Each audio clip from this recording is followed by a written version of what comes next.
12 मार्च 1993 दोपहर 1:28 बजे Mumbai Bombay stock exchange दलाल street. दोपहर की चिलचिलाती धूप में मुंबई अपनी रोज की रफ्तार में सांस ले रही थी। दलाल स्ट्रीट पर हजारों लोग अपने काम में मशगूल थे, न जानते हुए कि अगले कुछ ही पलों में उनकी दुनिया हमेशा के लिए बदलने वाली है। ठीक 1:28 पर एक भयानक धमाका हुआ। बॉम्बे स्टॉक एक्सचेंज की 13 मंजिला इमारत कांप उठी। शीशे चकनाचूर हो गए, दीवारें ढह गईं और चंद सेकंडों में सैकड़ों जिंदगियां धुएं और मलबे में दब गईं। ये सिर्फ शुरुआत थी। अगले 2 घंटों में मुंबई के अलग अलग हिस्सों में 13 और धमाके हुए। Shivsena Bhavan, Air India building, Plaza Theatre, Zaveri Bazaar, Century बाजार, एक के बाद एक, जैसे कोई अदृश्य हाथ मौत का तांडव रच रहा हो। इन धमाकों के पीछे जो साजिश थी वह महीनों पहले बुनी जा चुकी थी। जांच एजेंसियों के अनुसार इस पूरी साजिश का सूत्रधार था टाइगर मेमन, एक स्थानीय तस्कर जो अंडरवर्ल्ड की गलियों से निकलकर आतंक के सबसे बड़े नेटवर्क का हिस्सा बन गया था। उसके साथ जुड़ा था एक नाम जो पहले से ही खौफ का पर्याय बन चुका था,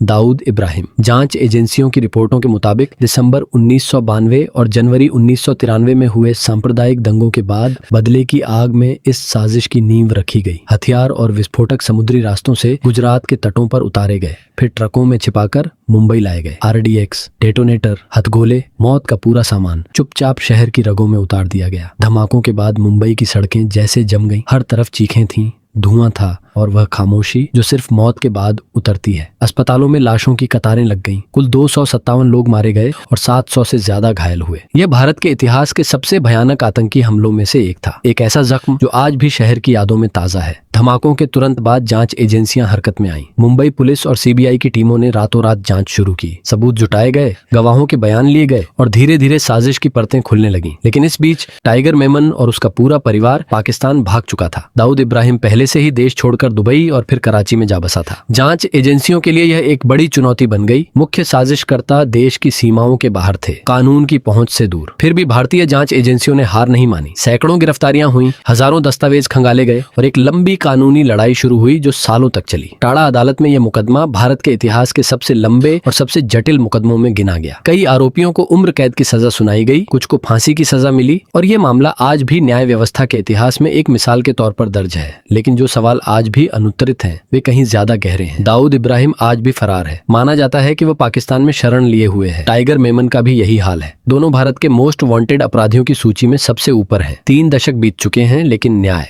अब भी अधूरा है। 1993 के वे धमाके सिर्फ इमारतों को नहीं बल्कि एक शहर के भरोसे को तोड़ गए। मुंबई ने उस दिन जो सहा वह सिर्फ एक आंकड़ा नहीं है, वह हजारों परिवारों का दर्द है जो आज भी उस काली दोपहर को याद करके सिहर उठते हैं। ये कहानी बताती है कि नफरत और बदले की आग कैसे मासूमों की जिंदगियां लील जाती है और कैसे एक शहर बार बार गिरकर भी फिर से खड़ा होना सीख जाता है।